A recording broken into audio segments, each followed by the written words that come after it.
Blue काय मिळालं का तुला? नाही. मला पण काहीच मिळत नाही आणि दोनदा झालंय आपलं हे सगळं करून, काहीच सापडत नाहीये तरी. वहिनी, जगन्नाथ काकाचा अंदाज कधीच चुकत नाही. आपण एक काम करूया ना, परत शोधूया ना. काय?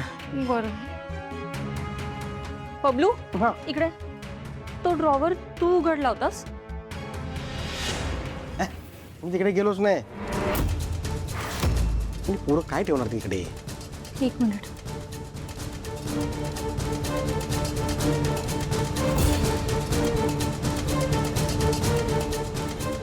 बबलू, काय झालं वहिनी? बबलू, त्या ड्रॉवरमध्ये सावलीची विठ्ठलाची मूर्ती ठेवली होती. म्हणजे त्यातच असायची ती. आम्ही कधीच ती हलवली नाही. त्याच ड्रॉवरमध्ये ठेवायचो नेहमी आणि आता ती त्याच्यात नाही आहे. म्हणजे याचा अर्थ मुलं बाहेर जाताना ती मूर्ती घेऊन गेलेत. पण मूर्ती का घेऊन गेली असतील? वहिनी, त्यांना सांगूया. चला. यात इतका विचार करण्यासारखं काय आहे? साधा सरळ अर्थ आहे अमृता. विठ्ठलाची मूर्ती गायब आहे याचा अर्थ ते पंढरपूरला विठुरायाच्या चरणी साकडं घालायला गेलेले आहेत. कसं शक्य आहे बाबा? ती लहान मुलं एवढा लांबचा प्रवास कसा करणार?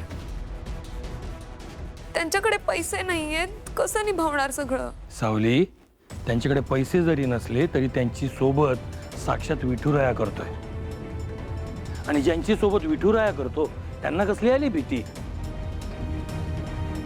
नको काळजी करू, मुलांना काही होणार नाही. पण त्यांच्यावर कोणतं संकट आलं तर?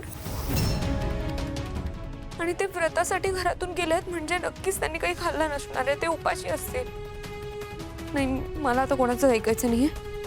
मी जाते त्यांना शोधायला. जाऊ. काय वेडेपणा आहे हा? सारंगला अशा अवस्थेत सोडून तू जाणार आहेस त्यांना शोधायला?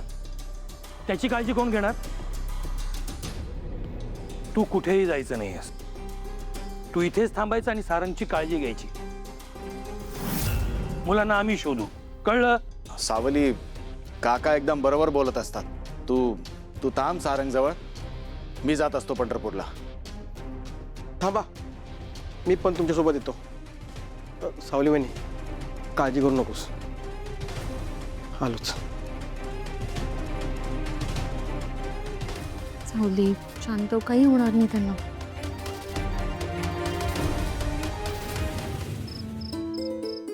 गणपती बाप्पा मोरया. लेकरांनो, अंधार खूप झालाय. आज रात्री इथंच विसावा करू, सकाळी निघू. चल चला, काढा चपला, काढा. हा, दमानी हळू. ऐका, 2 मिनिटं इथंच थांबा. मी आलो. कुठंही जायचं नाही, कळलं? आलोच. हा.